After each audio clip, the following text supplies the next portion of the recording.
दोस्तों, आपका स्वागत है वेधशाला के इस प्यारे से मंच पर। आज हम जानेंगे कैसे गंगा और शांतनु का विवाह हुआ। तो जो भी चैनल पर नए हैं, हमारे चैनल वेधशाला को सब्सक्राइब करना ना भूलें। एक बार जब राजा प्रतिपा यमुना नदी के किनारे ध्यान कर रहे थे, तब गंगा ने एक सुंदर स्त्री का रूप धारण किया और राजा के पास जाकर उनकी दाहिनी जांघ पर बैठ गई। पहले तो राजा दिलीप घबराए, फिर विनम्रता से जब राजा ने देवी गंगा से उनकी इच्छा पूछी, तो गंगा ने राजा दिलीपा को अपने पति बनने का अनुरोध किया।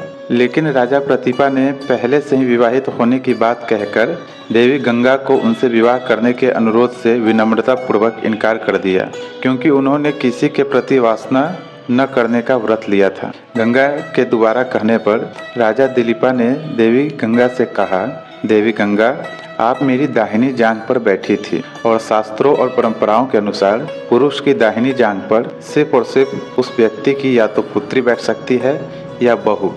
दाहिनी जंघा पर बैठने का स्थान सिर्फ उनका ही होता है, जबकि बाईं जांघ पर पत्नी बैठ सकती है। यह सब कुछ सुनकर देवी गंगा असमंजस में पड़ गई। तभी राजा दिलीपा ने देवी गंगा से कहा, अगर आपको कोई ऐतराज न हो तो आप मेरे छोटे पुत्र शांतनु से विवाह कर सकती हैं। दोस्तों, देवी गंगा को ब्रह्मा का दिया हुआ श्राप याद था कि उनका प्रेमी राजा महाभिषा कुरुवंश के राजा दिलीपा के घर जन्म लेंगे और उन्हें उनसे विवाह कर उनका हृदय विच्छेद करना है।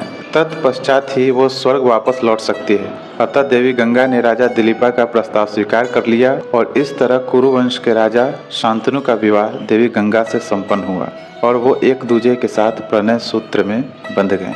तो दोस्तों, ये थी कहानी कुरुवंश के महान प्रतापी राजा शांतनु और देवी गंगा के विवाह की कहानी।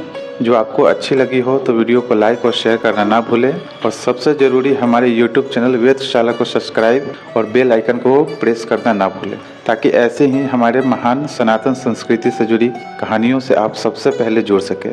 अगले वीडियो में हम जानेंगे देवी गंगा के 8 पुत्रों के जन्म और उनको गंगा नदी में स्वयं गंगा द्वारा विसर्जित करने की कहानी को। तब तक के लिए आप सभी अपना ख्याल रखिएगा। धन्यवाद।